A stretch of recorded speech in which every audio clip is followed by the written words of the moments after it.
Halo pemirsa, Nusantara Kini menyapa Anda dengan informasi penting dan menarik.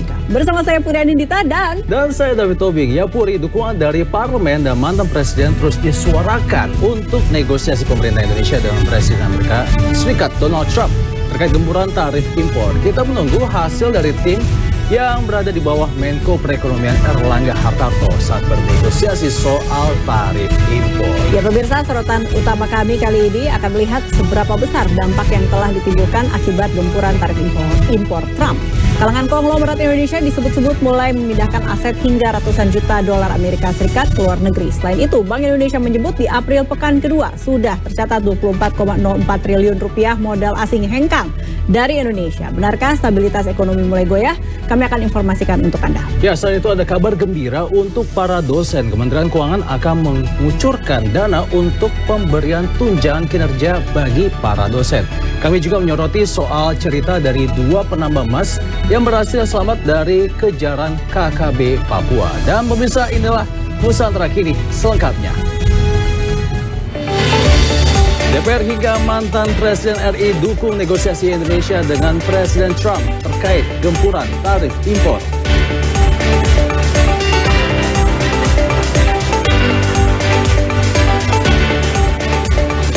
Dua pendulang emas korban kekejaman KKB ditemukan selamat.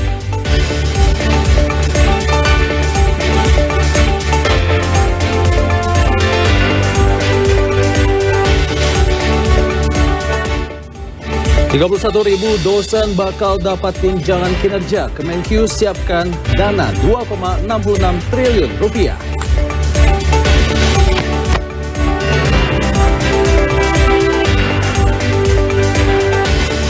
Tiga warga tewas, Pemkab landak.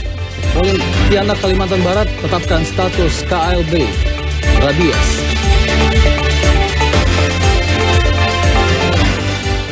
Dua hari dilakukan pencarian jasad pria paruh baya yang hanyut di aliran Sungai Cipeles, Sumedang, Jawa Barat akhirnya ditemukan tersangkut gundukan sampah pepohonan di kawasan Dusun Godang, Desa Bugel, Kecamatan Tomok. Jenazah pria tanpa identitas tersebut langsung dievakuasi tim SAR gabungan menuju RSUD Umar Wirahadikusuma. Jasad pria tersebut ditemukan warga yang tengah menangkap ikan. Warga langsung melaporkannya kepada tim SAR gabungan dari BPBD, FAJI, TNI Polri, PMI, Tagana, dan relawan menuju daratan. Jenazah pria paruh baya ini diduga merupakan mayat yang sebelumnya ditemukan hanyut di Bendungan Rengrang, Blok Domas, Desa Cijambe, Kecamatan Paseh. Tadi kita mulai dari pas ditemukannya yang dilanjutkan dengan pencarian sisir sungai. Dilanjutkan lagi kita bagi dua tim. Kebetulan tim dari Paji ada yang meluncur ke sini dan menemukan korban. Berapa jauh dari titik awal? Dari titik awal kurang lebih hampir 5 kilometeran. Kalau identitas sudah ada ditemukan? Kalau identitas sampai saat ini tidak ada identitasnya belum di. Jenazah rencana jadi gimana Pak? Identitas dibawa kemana? Untuk jenazah sekarang dibawa ke RSUD Sumedang untuk. Pemirsa, warga di Desa Telogowaru, Kecamatan Merakukrak, Kabupaten Tuban, Jawa Timur diresahkan dengan maraknya aksi pencurian sapi. Khawatir sapinya dicuri, puluhan warga mengevakuasi hewan ternak dari kandang ke rumah mereka. Warga desa Telogowaru, Sutang sengaja memindahkan sapinya agar tidak dicuri maling. Sultan mengambil sapinya di ladang dan menitipkannya di kandang milik kerabat yang berada di dekat rumah. Saya mengevakuasi hewan ternak, warga juga melakukan ronda secara bergantian. Warga berharap agar polisi bisa segera menangkap pencuri sehingga tak ada sapi warga lagi yang hilang. Karena kebanyakan sapi warga desa Telogowaru ini kan kandangnya itu dari dekat rumah, jadi ditaruh di ladang yang kisaran jarak 1 atau 2 kilo dari pemukiman warga. Jadi sudah dari nenek moyang itu memang kandang sapi warga desa Telogowaru itu nggak ditaruh di. Tahunya ya tahu-tahu nggak ada roh kandang. Tahu-tahu nggak ada di kandang ya Pak? Itu pas pagi itu? Pas pagi kira-kira jam 5:30. 5:30 pagi. Itu yang hilang sapi berapa Pak? Sapi dua. Laki-laki semua tuh? Laki perempuan. Oh, berarti itu sekarang habis Pak sapinya nggak? Habis. Tinggal dua. Kita ke wilayah lain, seorang warga Dabo Singkep Lingga, Batam, Kepulauan Riau tertipu miliaran rupiah usai mengikuti investasi asuransi bodong yang mencatut nama BNI Life. Pelaku penipuan merupakan mantan karyawan BNI yang telah dipecat. Kasus penipuan yang menyebabkan kerugian hingga miliaran rupiah ini terungkap ketika salah satu korban mendatangi pihak bank untuk mengkonfirmasi investasi yang dijalankannya. Dari konfirmasi tersebut, investasi yang dijalankan ternyata bodong. Pelaku yang menawarkan investasi bodong merupakan mantan karyawan kantor cabang pembantu BNI Dabo Singkep, cabang Tanjung Pinang, berinisial SR. Muhammad Fadli, kuasa hukum korban, mengatakan kliennya sudah 2 tahun lebih ikut dalam investasi bodong tersebut. Kliennya berinvestasi karena tergiur janji profit 20% per investasi. Surat BNI yang sudah kita verifikasi dan kita minta konfirmasi kepada salah satu manajer BNI Tanjung Pinang, ya, Ibu Dijah. Kata Ibu Dijah, ini bukti konfirmasi kita bahwa dia mengatakan istri Bapak tidak ada kaitannya dengan BNI Life. Coba Bapak konfirmasi kembali ke istri dan Safaringga langsung. Jadi artinya BNI Life tidak mengakui dan tidak menganggap. Ya, Satgas Damai Kartens kembali menemukan 2 pendulang emas yang berhasil selamat dari kekejaman kelompok kriminal bersenjata di distrik Seradal, Kabupaten Yahukimo. Kini keduanya telah dievakuasi ke DKI.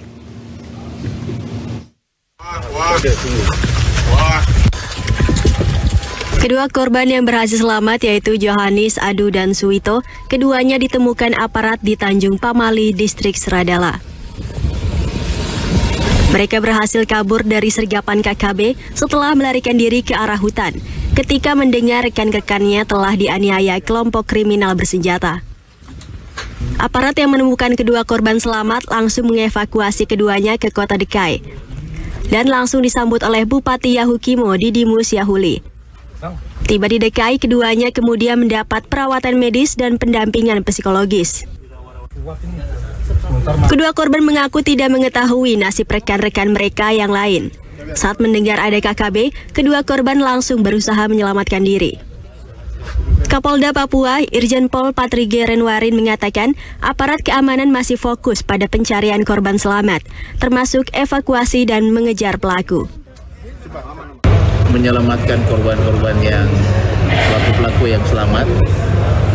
Yang kedua, evakuasi korban meninggal untuk ditindaklanjuti oleh keluarganya, dan kemudian yang ketiga adalah upaya penegakan hukum.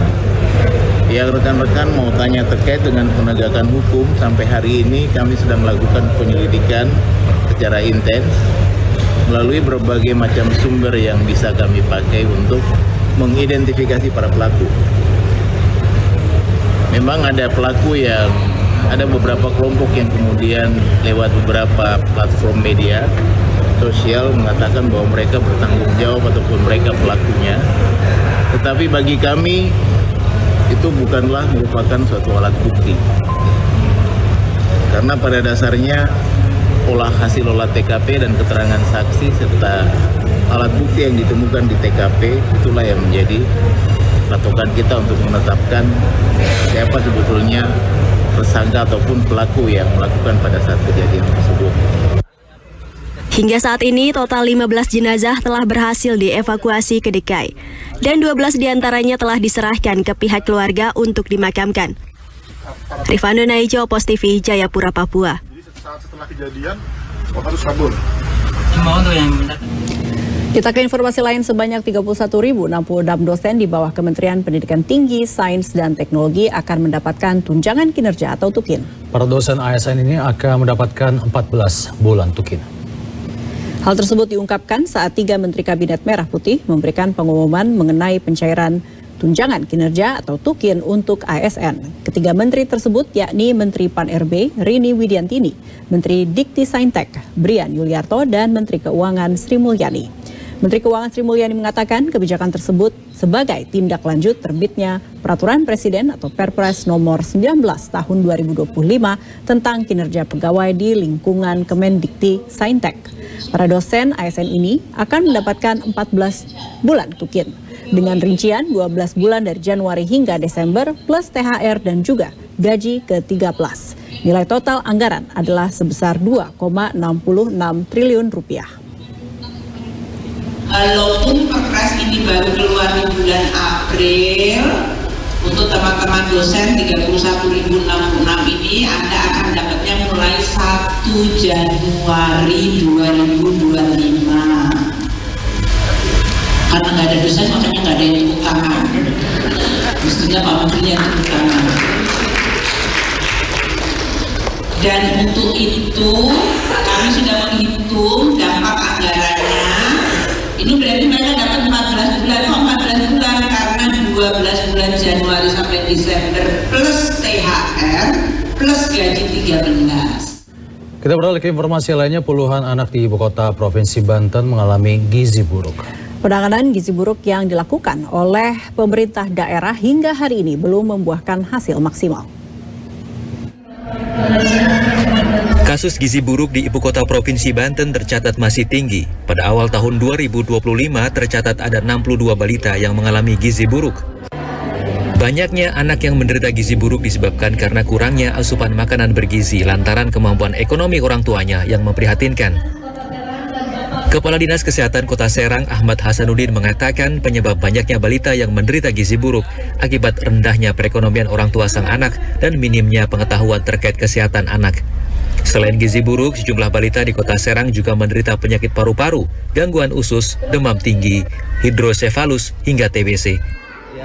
Dinas Kesehatan Kota Serang terus berupaya menekan kasus gizi buruk dengan cara sosialisasi perilaku hidup sehat dan bersih (PHBS) serta memberikan makanan tambahan berupa F100 untuk gizi buruk.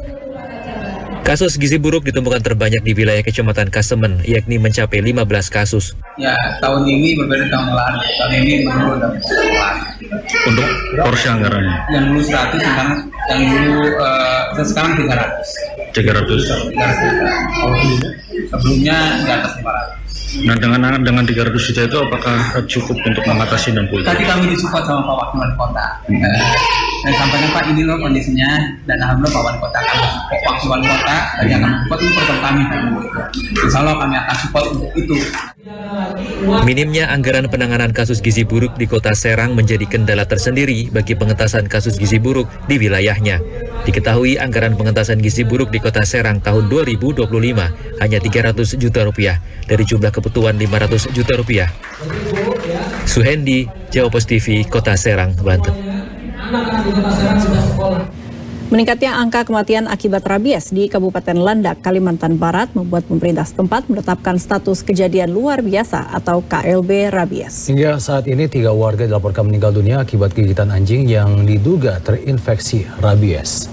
Pemerintah Kabupaten Landak menetapkan status kejadian luar biasa rabies setelah 3 warga meninggal dunia akibat gigitan anjing terinfeksi virus rabies dalam kurun waktu 2 bulan terakhir. 3 kasus kematian terjadi di Kecamatan Jelimpo dan Kecamatan Sengah Temila. Korban terdiri dari remaja hingga orang dewasa yang meninggal beberapa bulan setelah tergigit anjing. Bupati Landak, Caroline Margaret Natasa, mengatakan langkah cepat diambil untuk mengendalikan wabah termasuk dengan membentuk tim khusus dan menggelar vaksinasi massal terhadap hewan penular rabies seperti anjing dan kucing.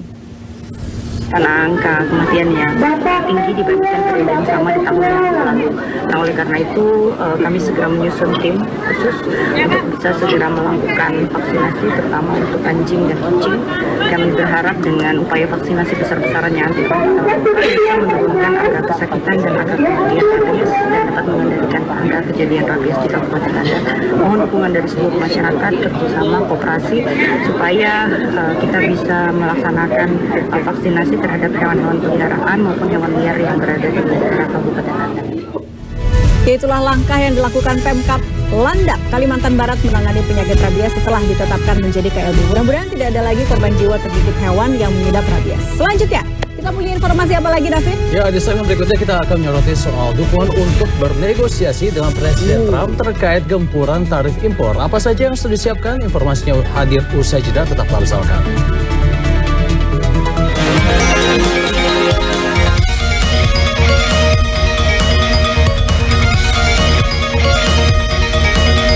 PLN siagakan 4.782 personel jaga keandalan pasokan listrik jelang Idul Fitri 1446 Hijriah.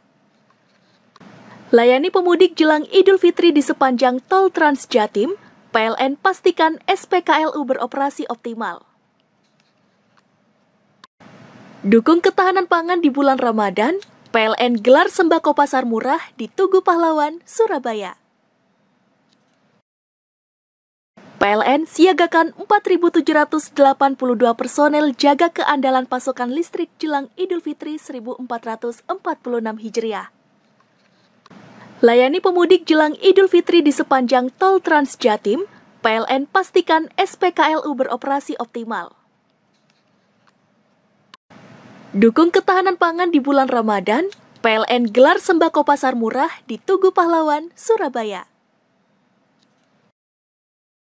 PLN siagakan 4.782 personel jaga keandalan pasokan listrik jelang Idul Fitri 1446 Hijriah.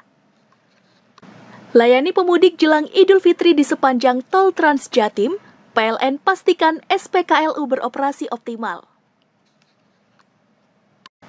Dukung ketahanan pangan di bulan Ramadan, PLN gelar sembako pasar murah di Tugu Pahlawan, Surabaya.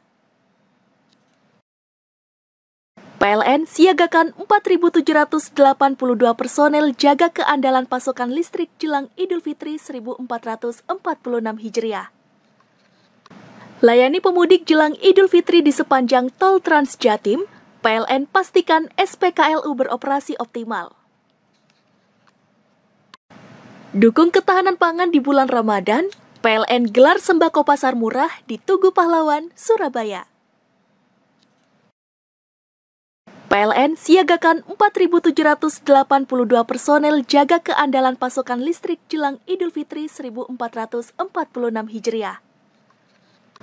Layani pemudik jelang Idul Fitri di sepanjang tol Trans Jatim, PLN pastikan SPKLU beroperasi optimal.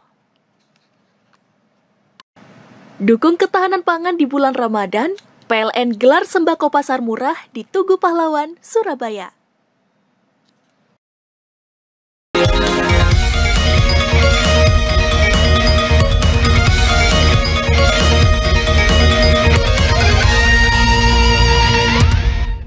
Pemirsa, dalam 3 hari terakhir, kalangan konglomerat Indonesia mulai memindahkan aset hingga ratusan juta dolar Amerika Serikat ke luar negeri. Apa yang melatar belakangi fenomena ini dan seperti apa dampaknya terhadap perekonomian di dalam negeri? Kami akan membahasnya bersama dengan Direktur Ekonomi Selius, Bapak Nailul Huda. Halo Pak, terima kasih sudah bergabung bersama kami di Jawa Post TV, Pak. Sama-sama, Ya, apa yang melatar belakangi munculnya fenomena konglomerat memindahkan aset ke luar negeri, Pak? Ya, ini tidak lepas ya dari berbagai kebijakan pemerintah sebenarnya. Kebijakan pemerintah yang memang bisa kita sampaikan dari sisi fiskalnya, misalkan itu sangat risiko tinggi gitu kan, dengan berbagai program-program yang spektakuler dan membutuhkan biaya besar, tapi satu sisi penerimaan negara itu kurang. Makanya kalau kita lihat dari berbagai laporan lembaga internasional itu menyebutkan bahwa defisit fiskal Indonesia itu bisa membengkak. Nah, ketika membengkak ini menimbulkan risiko bagi fiskal pemerintah Indonesia yang memang bisa memburuk. Nah, ini yang memang dihindari oleh para konglomerat. Ketika fiskal kita memburuk dan sebagainya, maka kekuatan pemerintah untuk memberikan stimulus bagi perekonomian itu akan terasa kecil. Nah, ini yang dilihat dari sisi konglomerat, mereka memindahkan uangnya ke berbagai negara di luar negeri. Nah, kemudian ada juga faktor politik di sini, bahwa ketika kita lihat di bulan Februari misalkan, menurut laporan Bumpekan Februari itu banyak sekali konglomerat yang memindahkan uangnya ke luar negeri. Ini tidak lepas dari adanya revisi Undang-Undang TNI yang dikhawatirkan ini bisa membuat peran militer itu semakin besar terhadap perekonomian. Nah, ini tidak disukai sebenarnya oleh para pelaku ekonomi dan pelaku usaha. Nah, ini yang membuat akhirnya mereka melarikan uangnya itu dari Indonesia ke berbagai negara untuk bisa ya digunakan dengan lebih baik dan menghasilkan keuntungan yang lebih besar, serta ya berisiko rendah seperti negara-negara US, meskipun US sekarang juga telah bergejolak, ada ke Timur Tengah dan sebagainya. Yang ini yang pada akhirnya ya konglomerat ini juga harus mencari perlindungan bagi siapa, bagi kekayaan mereka. Ya, Pak Huda, kalau dari catatan redaksi kami per Februari 2025 ini sejumlah klien firma penasihat keuangan sudah mulai memindahkan sekitar 50 juta dolar Amerika Serikat ke Dubai dan Abu Dhabi. Sepertinya Timur Tengah menjadi tujuan baru. Mengapa hal ini dianggap menarik? Iya, kalau kita lihat hubungan Indonesia dengan Timur Tengah, ini kan mesra sekali ketika zamannya Pak Jokowi baik jilid 1 dan jilid kedua gitu kan. Kita mempunyai beberapa kerjasama pembangunan baik itu fisik maupun ya yang berbayar ya, itu dengan pihak Timur Tengah gitu kan. Dan saya tidak berpikiran bahwa Timur Tengah ini sesuatu tempat yang buruk bagi finansial, karena finansial sektor center itu sekarang mungkin epicentrumnya sudah mulai berpindah dari dulu Hong Kong, kemudian ada US, ada Eropa. Mungkin sekarang epicentrum finansial global itu sudah berpindah ke Timur Tengah. Mulai banyak sekali dari sisi ya kok bisa kita bilang sovereign wealth fund yang dimiliki oleh Arab Saudi, dimiliki oleh Qatar, dimiliki oleh UAE dan sebagainya, itu berkembang sangat pesat. Bahkan ya sovereign wealth fund mereka juga ataupun perusahaan-perusahaan mereka juga bisa memiliki klub sepak bola yang memang harganya cukup besar gitu kan.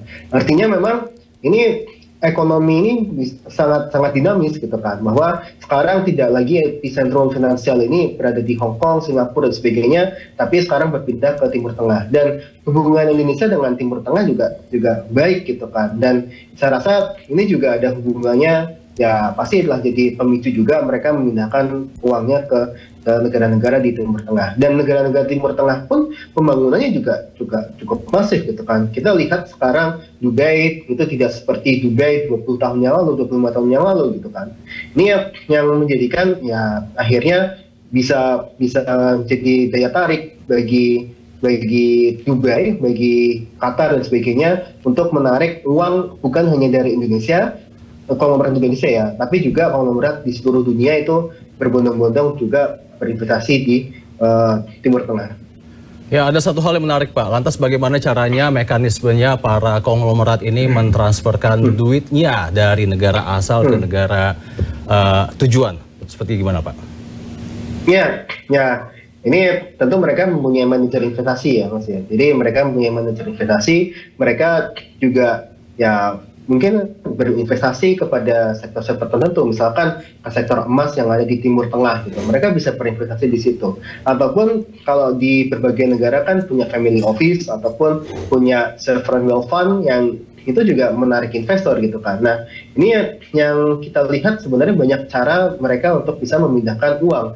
Bagaimanapun juga ya, namanya konglomerat, namanya orang kaya kan juga mempunyai akses untuk bisa memindahkan uangnya dari satu tempat ke tempat yang lainnya. Dan begitu juga dengan orang-orang kaya di Timur Tengah, mereka juga bisa memindahkan uangnya ke Indonesia dan sebagainya. Nah, makanya ini yang dikhawatirkan adalah di Indonesia sendiri likuiditasnya akan semakin sempit karena semakin banyak orang-orang kaya ini memindahkan dananya ke luar negeri. Nah, ketika likuiditasnya semakin sempit, maka investasi yang dibutuhkan di Indonesia akan semakin mahal. Makanya ini sesuatu yang memang harus disikapi dengan serius, bahwa orang-orang kaya ini dia ketika memindahkan uangnya tidak 1 miliar 2 miliar, mereka bahkan mainnya ratusan miliar. Ini yang kita lihat harusnya bisa diminimalisir dampaknya dengan cara apa? Dengan cara Presiden Prabowo ya menguatkan ekonomi kita, memperbaiki tata kelola fiskal kita, dan juga memberikan satu ya bisa kita bilang memberikan satu kebijakan yang bisa membuat para konglomerat ini yakin bahwa ekonomi Indonesia ini sedang dalam baik-baik saja. Pak Huda, selain apa yang sudah dikatakan, apalagi implikasinya untuk ekonomi Indonesia, terutama ketika sekarang kita juga dikenakan tarif impor Trump dan masih dalam negosiasi? Silakan. Iya, kalau kita lihat ini kan berimplikasinya kepada likuiditas ya. Likuiditas akan semakin sempit, investasi akan semakin mahal. Dengan investasi akan semakin mahal, maka ini bisa berdampak kepada pembukaan misalkan industri, maka pasti industri akan semakin berkurang. Mereka ketika mau ekspansi pun ini akan membutuhkan biaya yang mahal gitu kan. Nah, ketika mereka dibebankan biaya mahal untuk investasi, pasti pengusaha ini akan berpikir ulang apakah saya mau berinvestasi, mau ekspansi usaha atau tidak gitu kan. Nah, ketika mereka tidak berinvestasi, tidak ekspansi usaha dan sebagainya, maka yang terjadi adalah penyerapan tenaga kerja akan semakin sedikit. Maka ini akan mengganggu perekonomian nasional kita. Nah, makanya ini yang kita lihat likuiditas dari uang ya, likuiditas uang dari dalam negeri ini jangan dianggap sebagai hal yang sepele sebenarnya, karena kalau kita bisa bilang tuh hampir 1 triliun itu uang cukup besar tuh, yang sebenarnya kalau mereka taruh uangnya di dalam negeri kemudian bisa diputarkan oleh lembaga perbankan untuk modal usaha, untuk pembiayaan investasi dan sebagainya, itu akan memberikan multiplier efek yang besar terhadap ekonomi. Makanya ini yang akan terjadi. Demikian pula juga dengan pengaruhnya ke nilai tukar gitu kan. Dengan semakin banyaknya uang yang lari dari Indonesia, termasuk ya dari konglomerat ataupun capital outflow dari pengusaha luar negeri yang menarik uangnya dari Indonesia, ini akan semakin melemahkan nilai tukar rupiah kita. Karena rupiah kita akan ditukar dengan jadi berbagai macam instrumen, baik instrumen mata uang asing, ataupun instrumen emas, ataupun bahkan instrumen kripto. Nah, makanya ini yang kita lihat dampaknya bisa melemahkan mata uang rupiah kita. Ini yang berbahaya karena bisa menimbulkan imported inflation atau inflasi yang ditimbulkan dari barang-barang impor. Kita akan mengalami kenaikan harga barang-barang yang dia bahan bakunya dari impor. Ya, di satu sisi ada tren baru nih Pak, yang mencuri perhatian adalah meningkatnya penggunaan mata uang kripto atau cryptocurrency, khususnya stablecoin USDT yang dikeluarkan oleh Tether Holdings. Tanggapan Bapak seperti apa?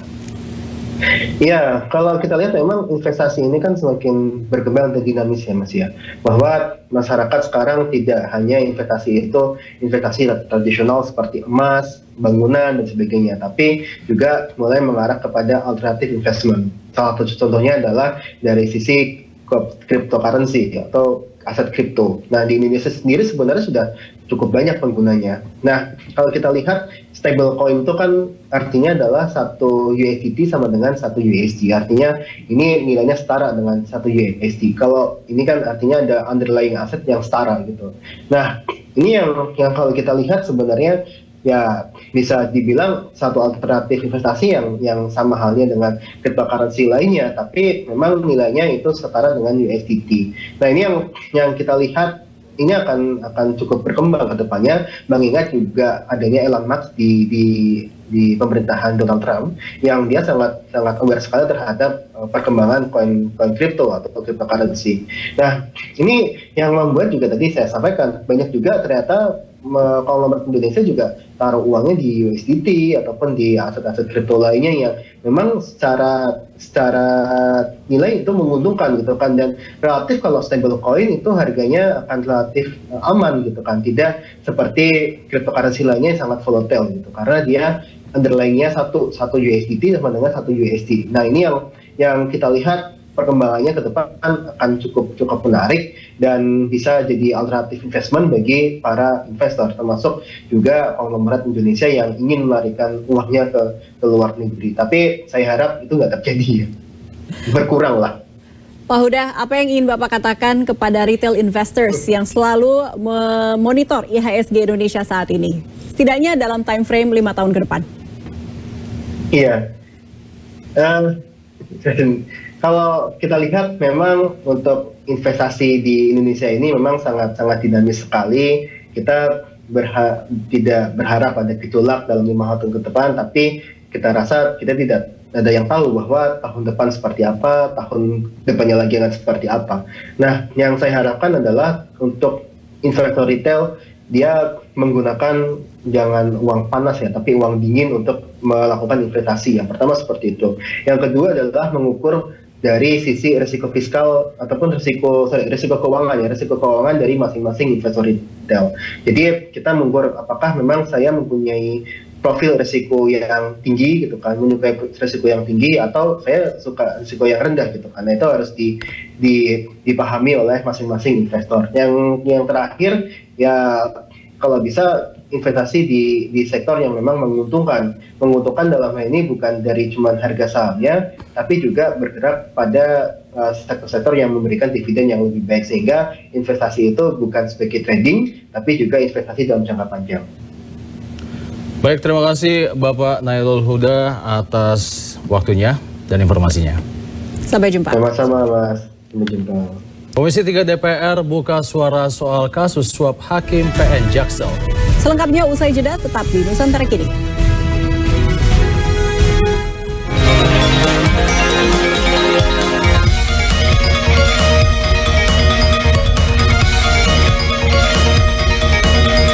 PLN siagakan 4.782 personel jaga keandalan pasokan listrik jelang Idul Fitri 1446 Hijriah.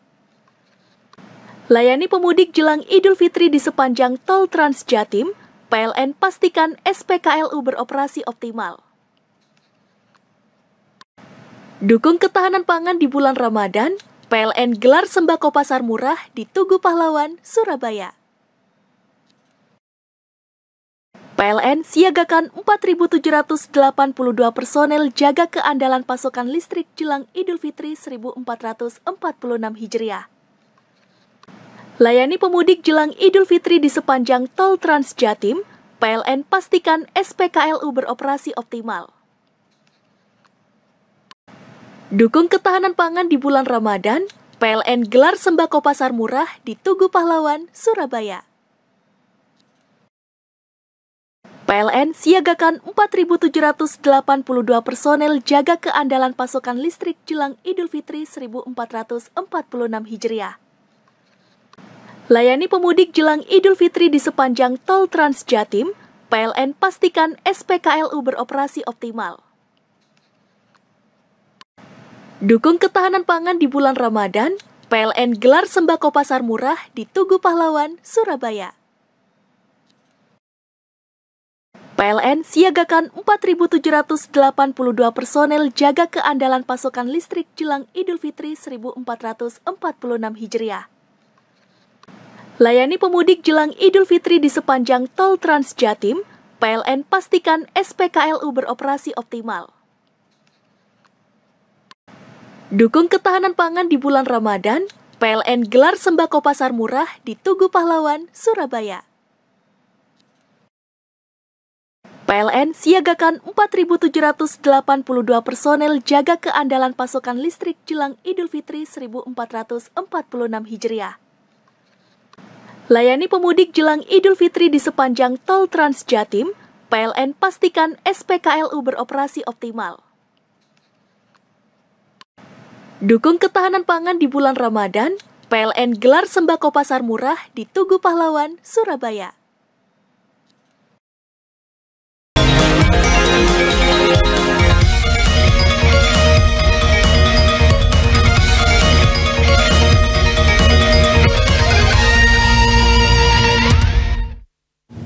Pemirsa, anggota Komisi 3 DPR RI Jazilul Fawait mengaku prihatin terkait kasus suap yang menjerat Ketua Pengadilan Negeri Jakarta Selatan dan 3 hakim lainnya.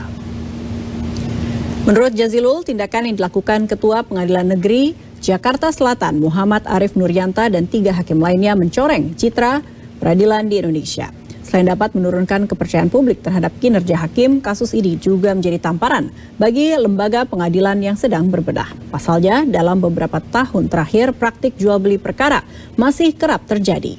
Selain itu, Jazilul menegaskan DPR RI siap memberikan dukungan untuk dilakukan reformasi di lembaga kehakiman. Kalau butuh anggaran, kita berikan anggaran. Kalau butuh pengawasan yang lebih ketat, kita lakukan secara berkala. Karena apa?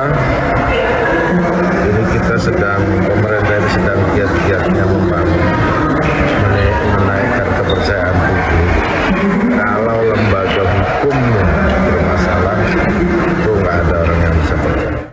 Mahkamah Agung memberhentikan sementara 4 hakim dan 1 panitera yang terjerat kasus dugaan suap dalam penanganan perkara korupsi pemberian fasilitas ekspor minyak kelapa sawit mentah atau CPO di Pengadilan Tipikor, Jakarta Pusat. Pemberhentian akan diajukan ke Presiden Prabowo Subianto setelah MA menerima salinan dokumen penetapan tersangka dan penahanan. Mahkamah Agung meminta publik menghormati asas praduga tak bersalah selama proses hukum berlangsung. Saat ini MA tengah menunggu salinan dokumen dari Kejaksaan Agung dan akan langsung memberhentikan sementara ke-4 hakim dan 1 panitera. Jika tersangka terbukti bersalah dan dijatuhi putusan berkekuatan hukum tetap, maka kelimanya akan dipecat. Hakim dan panitera yang telah ditetapkan sebagai tersangka dan dilakukan penahanan akan diberhentikan sementara. Jika telah ada putusan yang berkekuatan hukum tetap, akan diberhentikan tetap. Perkara CPO di Pengadilan Tipikor pada Pengadilan Negeri Jakarta Pusat adalah terkait dengan 3 perkara yang masing-masing terregister pada tanggal 22 Maret 2024 dalam perkara nomor 39441 Pitsus.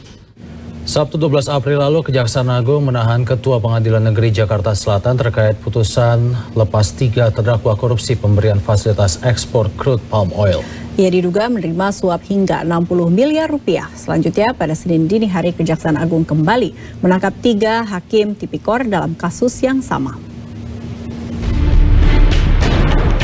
Sabtu 12 April lalu, Ketua Pengadilan Negeri Jakarta Selatan Muhammad Arif Nurianta ditangkap penyidik Jampitsus Kejaksaan Agung bersama seorang panitera muda perdata dan 2 orang pengacara dalam kasus dugaan suap dan gratifikasi.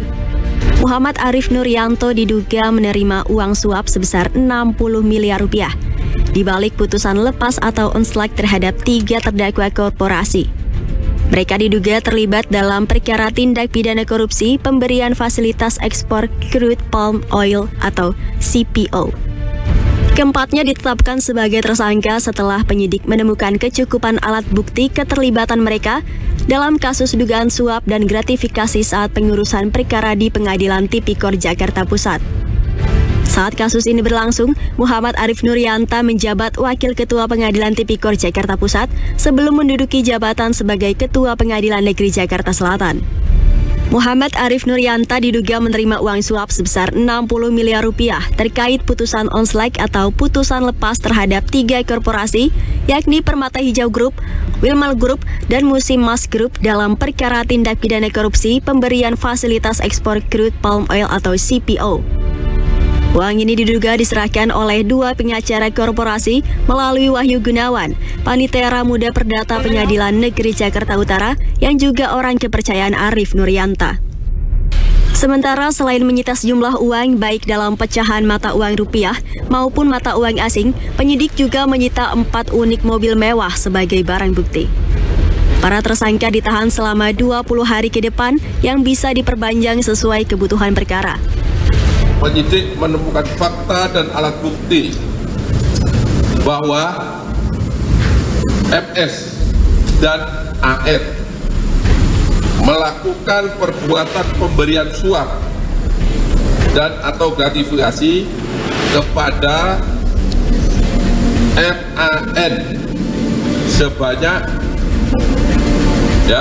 diduga sebanyak 60 miliar rupiah, di mana pemberian suap tersebut atau gratifikasi diberikan melalui WG. Pemberian ini dalam rangka pengurusan perkara dimaksud agar majelis hakim yang mengadili perkara tersebut memberikan putusan onslaught. Selanjutnya pada Senin dini hari 14 April lalu, Kejaksaan Agung kembali menetapkan 3 tersangka baru dalam kasus dugaan suap yang menjerat Ketua Pengadilan Negeri Jakarta Selatan. Penetapan 3 tersangka dilakukan usai penyidik menemukan kecukupan alat bukti, yakni penerimaan dana sebesar 22,5 miliar yang diserahkan oleh Ketua Pengadilan Negeri Jakarta Selatan, Arif Nurianta, secara bertahap pada tahun 2024. Di 3 tempat, yaitu di 3 provinsi di Jawa Tengah, Jawa Barat, dan DKI Jakarta. Sehubungan dengan perkembangan penyidikan perkara dugaan tindak pidana korupsi, suap dan atau gratifikasi terkait penanganan perkara di Pengadilan Negeri Jakarta Pusat yang sebelumnya para wartawan sudah mendengarkan bersama,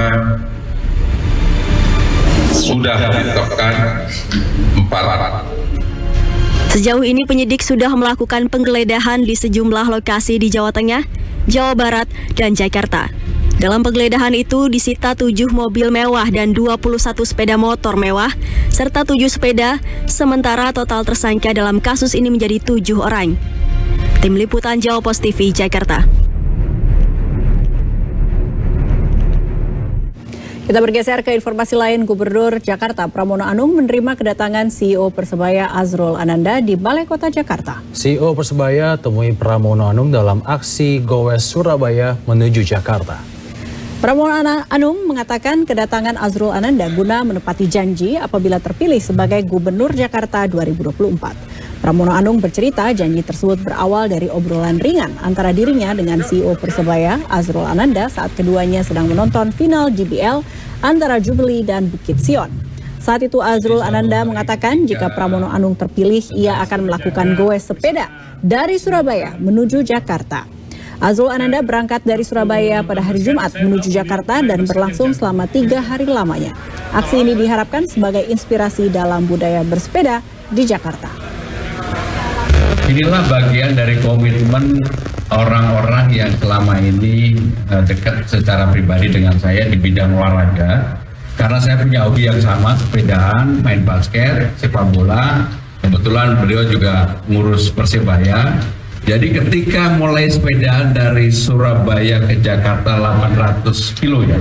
825 kilo, saya dalam hati saya, kalau memang dia penuhi itu luar biasa, karena nggak ada komitmen apa-apa. Tapi saya dalam hati saya bilang, kami nyari waktunya yang susah. Tapi saya harus menepati dulu, karena orang komitmen itu kan reputasi seseorang itu dari komitmen. Mas Pram ini nggak mungkin seperti ini kalau beliau bukan orang komitmen. Jadi saya malu kalau saya nggak bisa memenuhi komitmen. Beragam informasi lainnya masih akan kami hadirkan untuk Anda. Di antaranya, dari dunia olahraga, Desiree Dowe, permata baru PSG.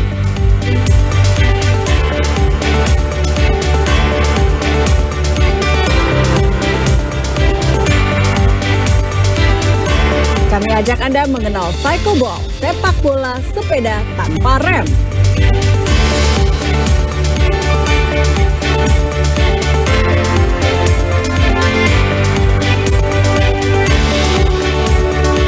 Puluhan kaum perempuan dan lansia antusias mengikuti line dance 40 lagu.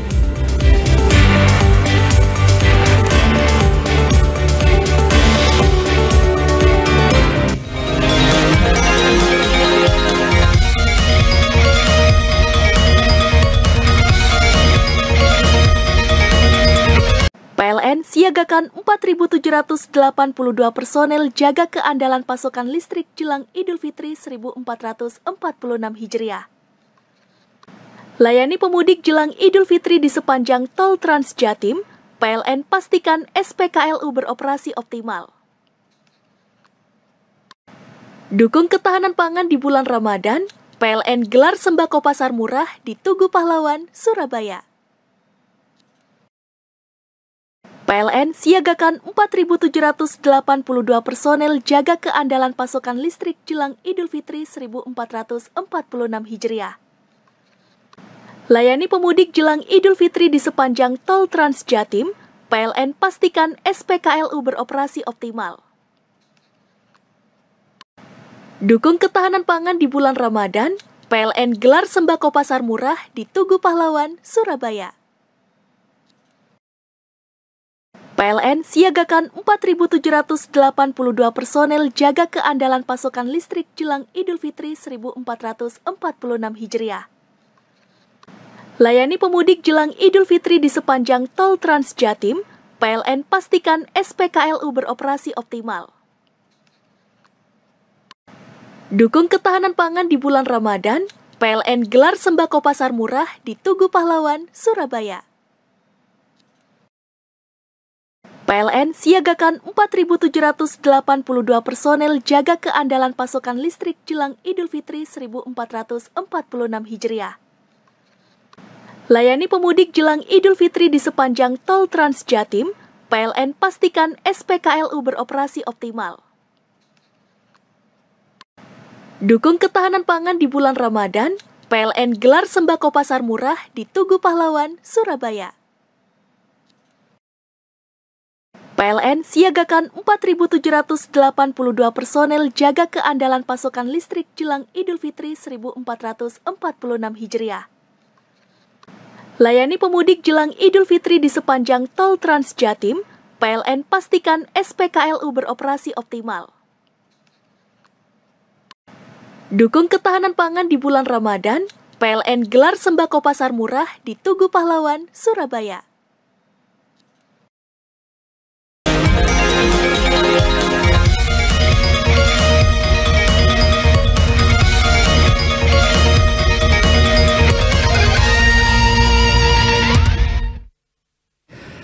Kembali lagi bersama kami pemirsa dan Anda memasuki segmen olahraga.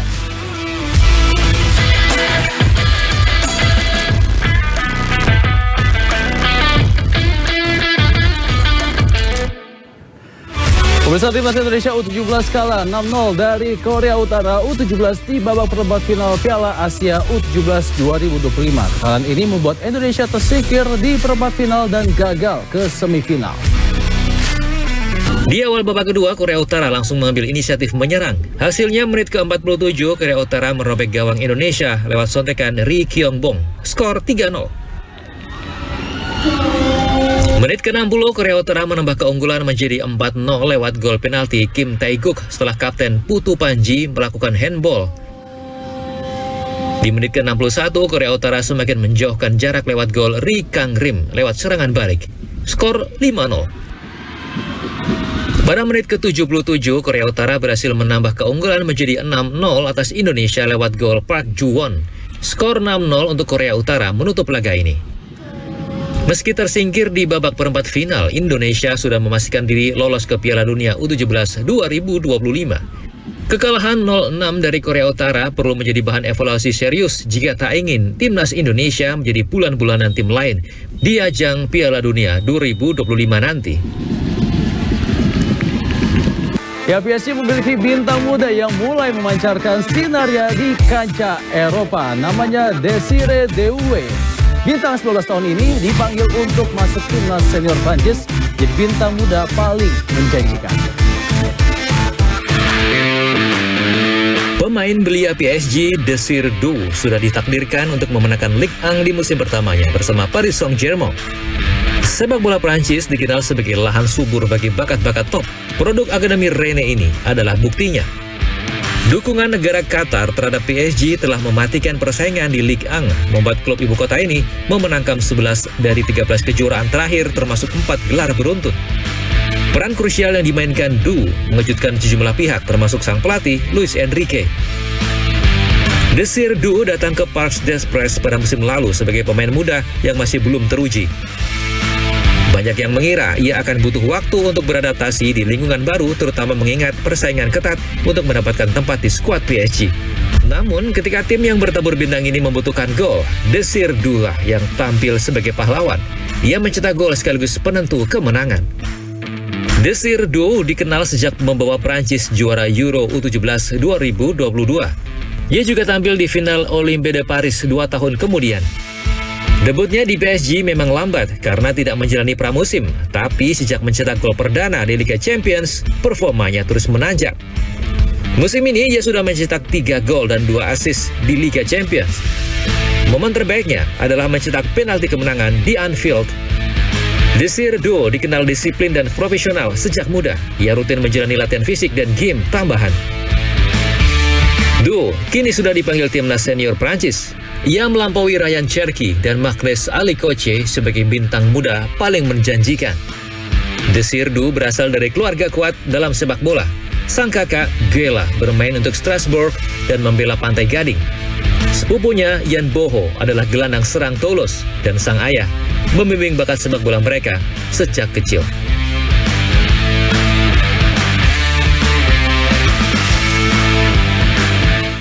Ya, sepak bola dan bersepeda merupakan dua olahraga yang berbeda. Namun bagaimana bila sepak bola dan bersepeda disatukan menjadi satu olahraga yang unik? Inilah cycle soccer.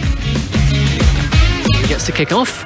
It is Austria who are going. Cycle ball atau cycle soccer, jenis olahraga yang menyatukan dua cabang olahraga sekaligus menjadi satu olahraga baru dan unik yang pernah ada. Cukup asing memang jika mendengar bermain sepak bola sambil bersepeda.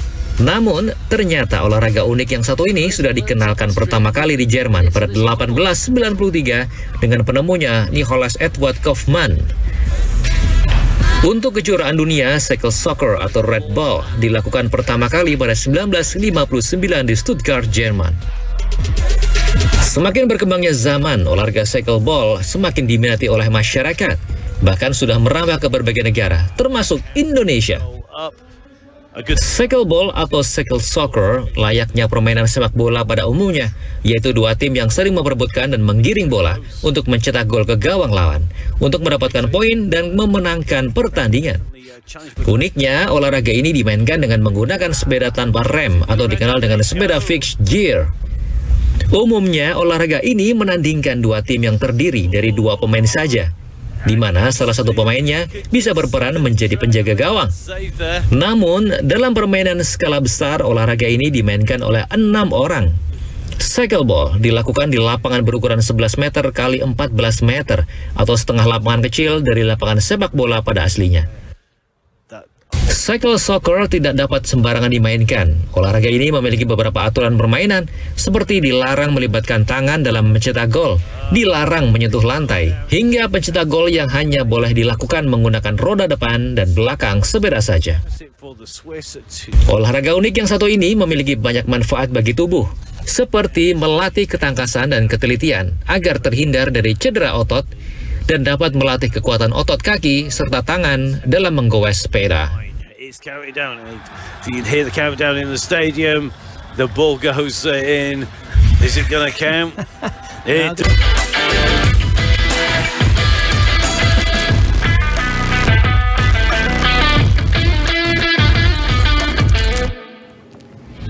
Ya, pria Majalengka pernah nikah 87 kali. Informasinya usai jeda.